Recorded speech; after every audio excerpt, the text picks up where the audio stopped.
শূন্য থেকে মহাবিশ্ব, দিস ইজ ইম্পসিবল। কিন্তু এই শূন্যতেই কিভাবে মহাবিশ্ব হলো? দেখুন, যদি আমরা শূন্যকে শূন্য দিয়ে ভাগ করি তাহলে তার রেজাল্ট নিশ্চয়ই শূন্য বেরোবে। তাহলে এই শূন্য থেকে কিভাবে মহাবিশ্ব তৈরি হলো, চলো আমরা সেটাই আজকে জানার চেষ্টা করব। সেটার ব্যাখ্যা যদিও আমরা সঠিক জানি না, কিন্তু তার আগে আমরা জানব যে বিগ ব্যাং কী। সেটা তো আজ থেকে 1500 কোটি বছর আগে এই মহাবিশ্বের কোনো অস্তিত্বই ছিল না। এক মহাজাগতিক বিস্ফোরণের মাধ্যমে সৃষ্টি হয় সব কণা, প্রতিকণা ও পদার্থ। সৃষ্টি হয় ছায়াপথ, নক্ষত্র, গ্রহ ও উপগ্রহ। মহাজাগত সৃষ্টির এই তত্ত্বকেই বলা হয় দ্য বিগ ব্যাং থিওরি। বলা হয় মাত্র 1 সেকেন্ডের ব্যবধানে 0 থেকে 2 বিলিয়ন বিলিয়ন কিলোমিটার বিস্তৃত হয়। এখনও পর্যন্ত এটি সম্প্রসারিত হচ্ছে। তাহলে ভবিষ্যতে নিশ্চয়ই এই মহাবিশ্বের আকার অনেক বড় হবে। বিজ্ঞানীরা এখনও খুঁজছে বিগ ব্যাং কেন হয়েছিল, এর পূর্বে কী ছিল। আমরা দেখব বিগ ব্যাং বিস্ফোরণের প্রথম কয়েক মুহূর্তে কী ঘটেছিল। মহাবিশ্বে কত হাজার কোটি গ্যালাক্সি বা ছায়াপথ আছে তার কোনো হিসাব নেই। আবার এসব ছায়াপথে আছে হাজার কোটি নক্ষত্র। ছায়াপথ সাধারণত গুচ্ছ বা ঝাঁকে ঝাঁকে থাকে। আমাদের ছায়াপথটি প্রায় 30টি ছায়াপথের গুচ্ছের একটি, যেটি স্থানীয় গ্রুপ হিসাবে পরিচিত।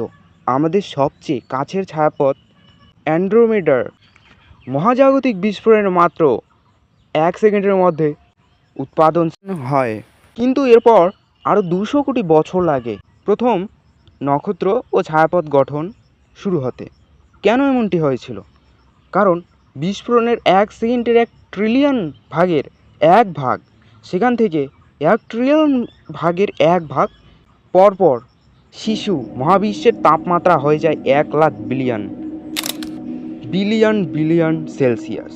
এটি দ্রুত বিস্তৃত হতে শুরু করে এবং তাপ বিকিরণে ভরে যায়, বিশেষ করে আলো ও তাপের সমন্বয়ে।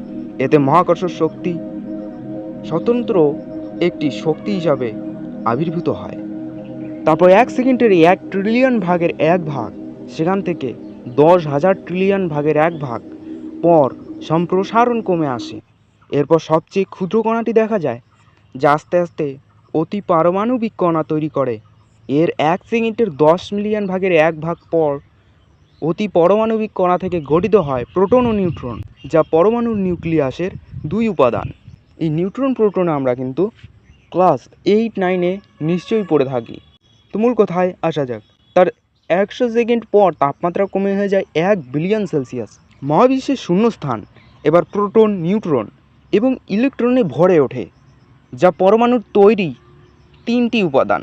এর পরবর্তী 22,000 বছর সময়ে তাপমাত্রার বিকিরণে প্রোটন ও নিউট্রনে যে প্রতিক্রিয়া হয় তা থেকে গঠন হয় হাইড্রোজেন ও হিলিয়ামের নিউক্লিয়াস, দুটি সাধারণ রাসায়নিক উপাদান।